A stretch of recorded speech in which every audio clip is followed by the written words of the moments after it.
Hello everybody and welcome back to Space Engineers, where today we are going to be looking at the rotors, rotor, the piston and the hinge block in Space Engineers. We're going to be looking at what each of them do, so all the settings they have, and a little bit of how they can be used. Now it's only going to be a basic video, so we're not going to go really in depth on what you can do before. This is a game with almost infinite possibilities. So, without further ado, let's get straight on to today's video. Alright, so as you can see here, we have all three blocks laid out here, all the three different types. So we're going to start off with the hinge blocks. So starting with hinges, we obviously have the small grid and the large grid. The small grid offers two types of hinge. It offers the 3x3 by 3, and it offers the 1x1x1 block. And then the large grid offers just the one large 1x1x1 hinge block. With the small hinges, so the settings are the same for all three of these. All three allow cargo to pass through, and they allow you to change rotor settings, change angle and speed and strength of that speed, of that rotational force. So, as you can see, with the 3x3x3, it allows a large cargo port, meaning that large things like components, some of the larger components can pass through, where a small hinge is only good for like ores, ammunition, and a couple of components, but definitely not things like oxygen bottles and things like that. So let's go into the settings of this block. So if we look, it doesn't matter which one we look at.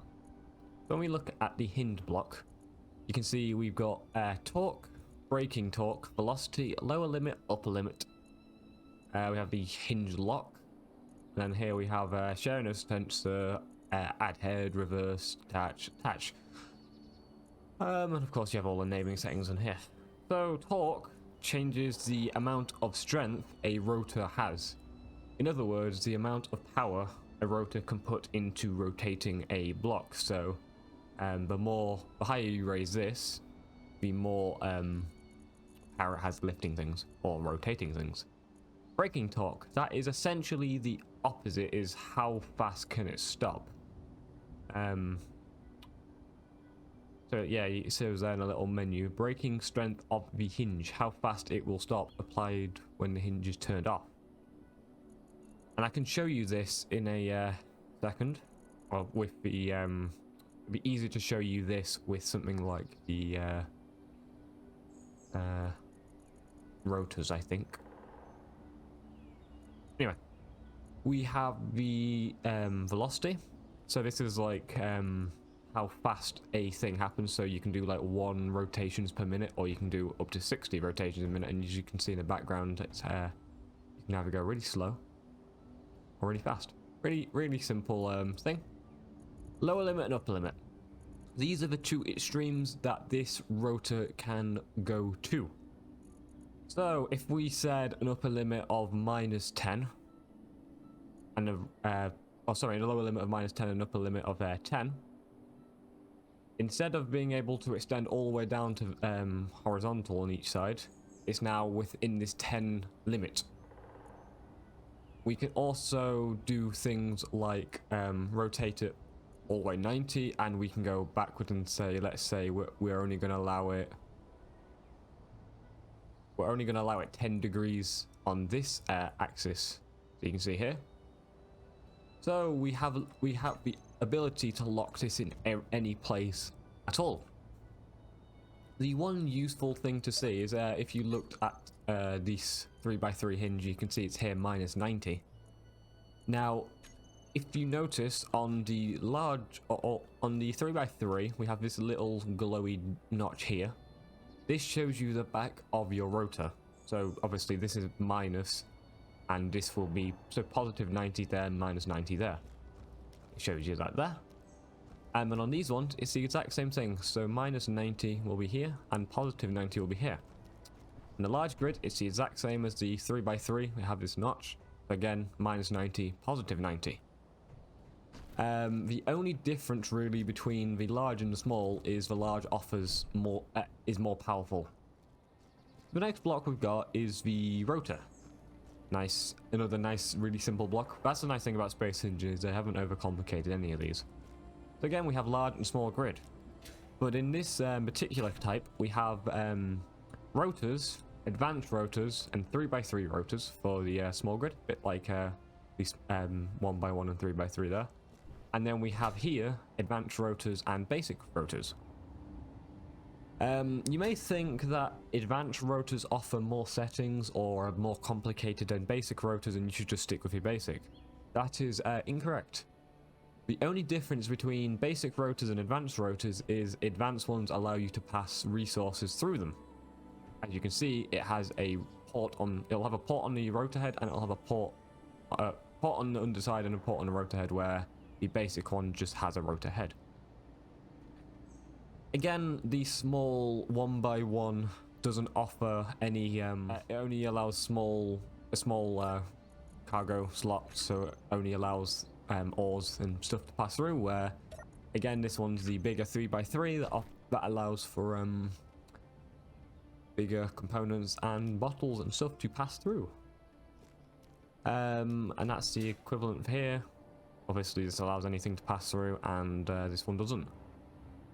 Oh my god, you know, I should never do this when you're drunk, but let's do it anyway. So the next thing to talk about, you can see on the small ones we have little numbers. Again, on numbers on here, we got numbers on here, and on the advanced we have numbers on these little sticky out bits, which I find really cool. So this is obviously 0 degrees, and then moving in a clockwise position we go to 45, 90, 135, 80, 235, 270, and you know, all the way to technically 360. But 360 is also 0, so you know. And then let's go into the settings of the advanced rotor. Will make a difference, they're all the same, like I say. So if I looked at the advanced rotor, the settings I get given here the exact same if I looked at the rotors here. But I'm just going to look at this one for ease of use. Again, we have the torque, the braking torque, the velocity, lower limit, upper limit, rotor displacement, which is a new one we haven't talked about, and of course all these settings, which I didn't talk about in the actual hinge actually, but they're the same here. Essentially, reverse is just if you have a velocity set and you reversed it, it will literally just minus the number that you've set. Very, very simple. Again, we have torque, we have braking torque. So like I say here, if I set this to going 22 and I turned it off, it will stop at whatever angle I had, where if I didn't have this and I turned it off, it would just spin until it slowed down on its own. So useful thing to have. Velocity again, of course, is just changing the speed, and then lower limit and upper limit is again like how the hinge worked, setting limits of where it can do, well, where the angles it can work within. Now, a fun thing that you may not know, a little tool tip I guess for this, when you're trying to choose an angle, sometimes it's difficult to choose. So if you hold Control and click, you can set the value by typing in. So if I wanted to set 20, I can write 20 and I can press enter, and it's set to 20. And then if I set minus 20, so it says it's out of the area limits, which is a little bit annoying. Basically, it won't allow you to work. I find that a little bit annoying. Let's turn on this. There we go. And then we can lower it. Oh, it does actually. Oh, that's nice. It doesn't always work.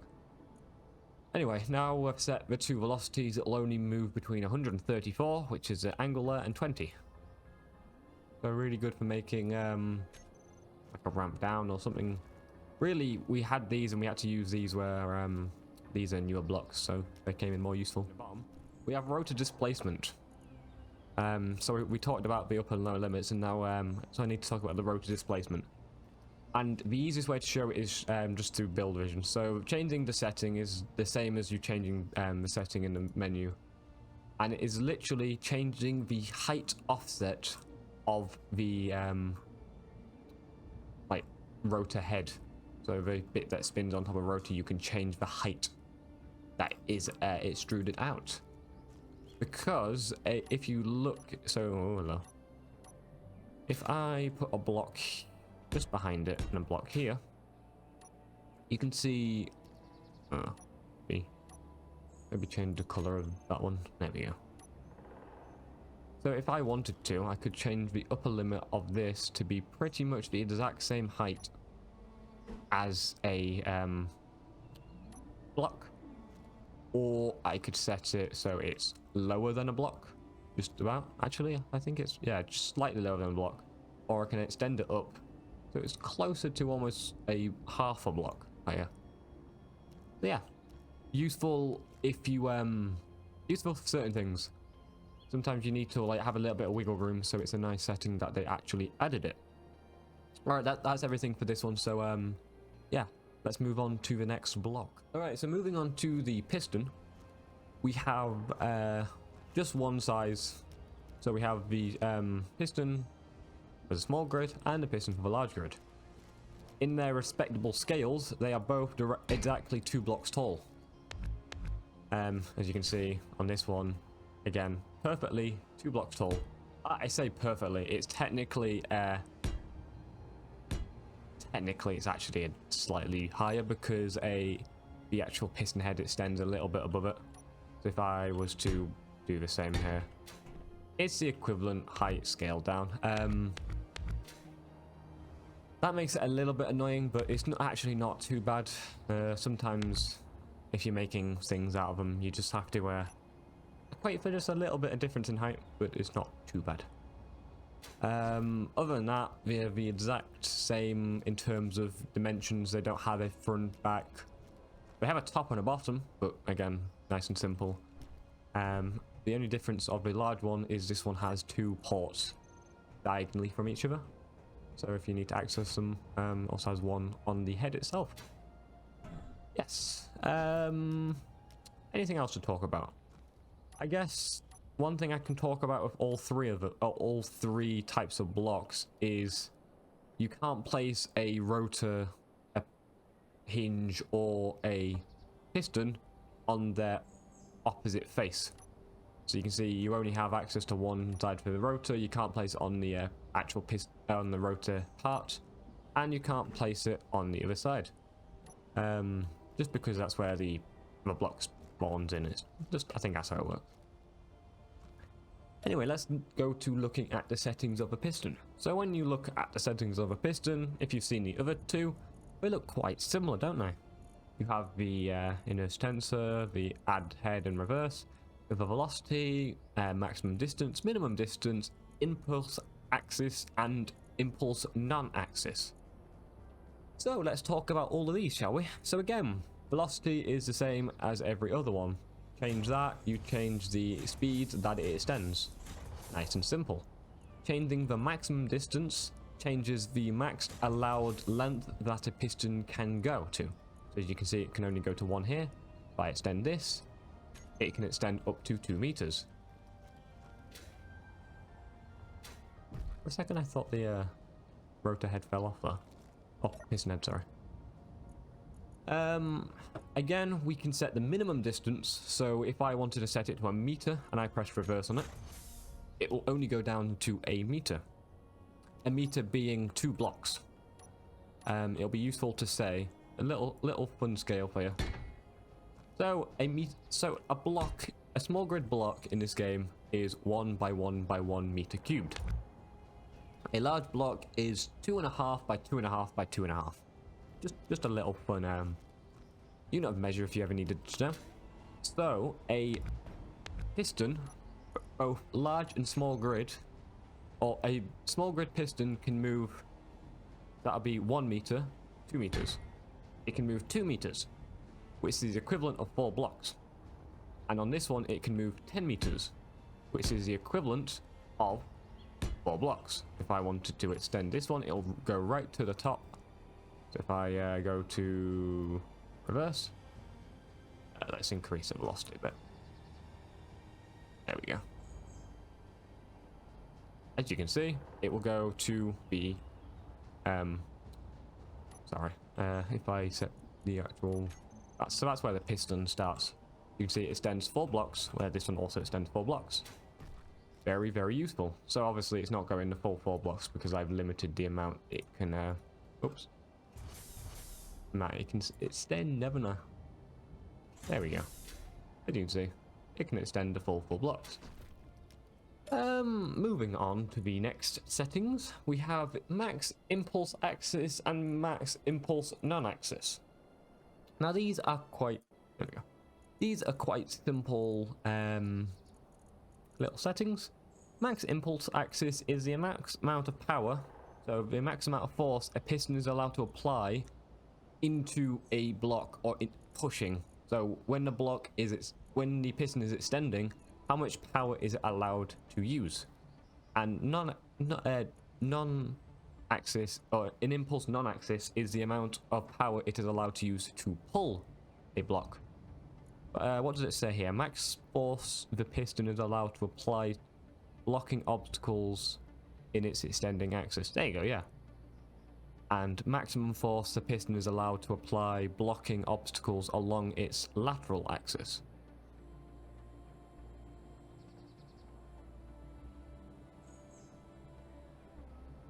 Have I got this wrong all this time?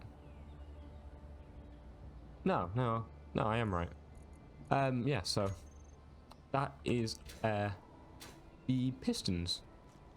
So now let's go a little bit further on, just show you briefly some things that you can do with each one of these 3 types of blocks. So with here we have all these hinges powered off, same with this one, and if you extend the velocity, or if you increase the velocity so the piston extends, as you can see, it will increase and lower the height of this little bar.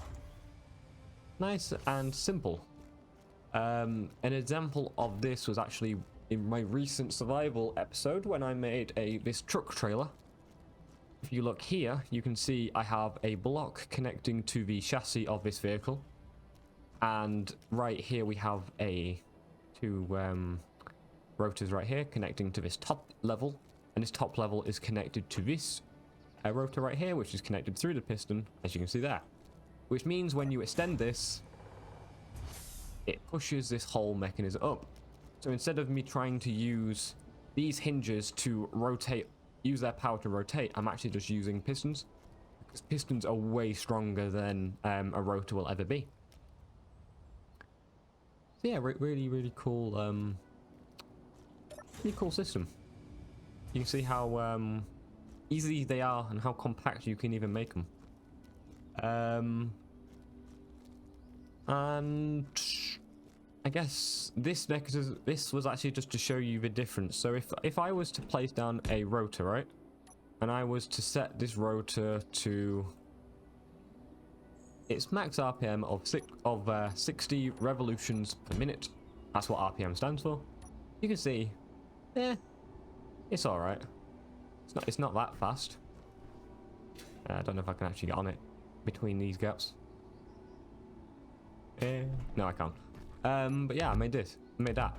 However, you can technically stack a rotor onto a rotor onto a rotor onto a rotor, and that increases the speed of which a block goes. Which basically means if I turn this button on, this spins at a very high rate of speed. And if I go right over to, is it here? It is here. You can see this is moving slightly faster than it was.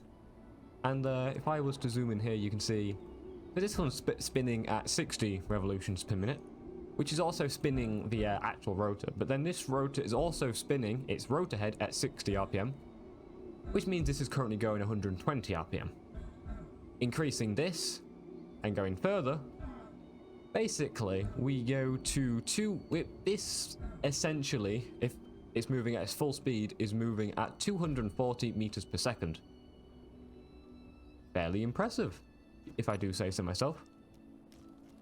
And another fun thing I can show you, maybe, is if I was to, so this button toggles on and toggles off the rotor, so toggles on and off the rotors, right?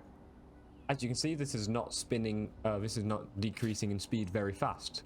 And that, again, is because of that setting I did not turn on. I'm gonna go dizzy. Which is the braking torque.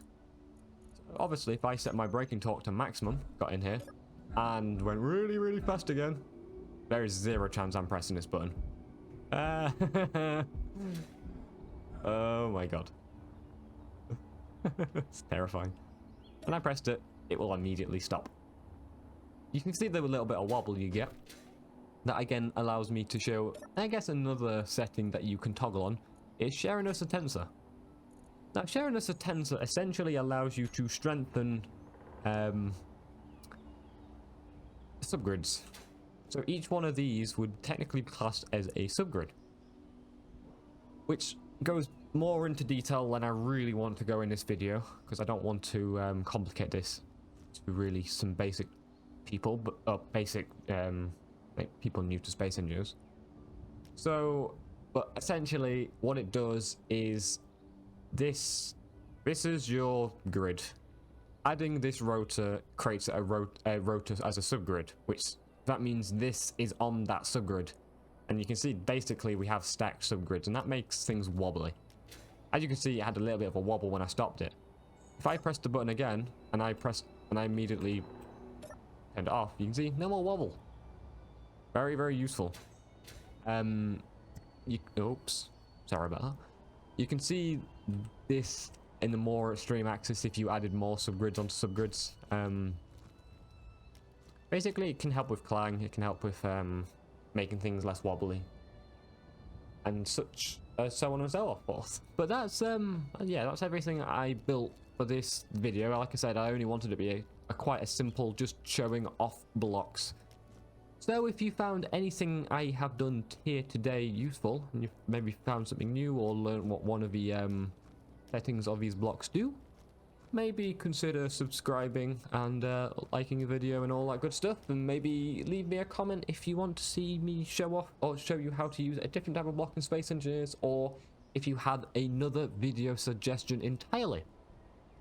I'm always reading the comments. At least I try and answer as many as I can if you've got questions for me. And yes, I'm always looking out for good video ideas. If you have any, I'm sure to look into it and possibly make a video on it. But yeah, my name is being Quantum Chief. Hopefully you enjoyed this video. If you did, like and subscribe as always. But my name is try again. My name is being Quantum Chief, and I'll see you all in the next video. Bye.